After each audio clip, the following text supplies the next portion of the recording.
Back here in Duluth, a man is behind bars for allegedly shooting at a home where a child was inside. 43-year-old Justin Miller is facing several felonies now, including for use of a dangerous weapon, harassment, and drug possession.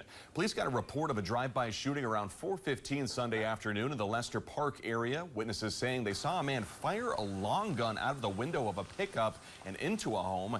A child around 13 years old was home at the time, and while they were not hurt, police found bullet holes in his bedroom wall not far from where he had been using his computer. The child's parents told authorities they had recently taken out a restraining order against Miller, who they are related to. Police also found some meth on Miller as they were booking him into jail. Meanwhile,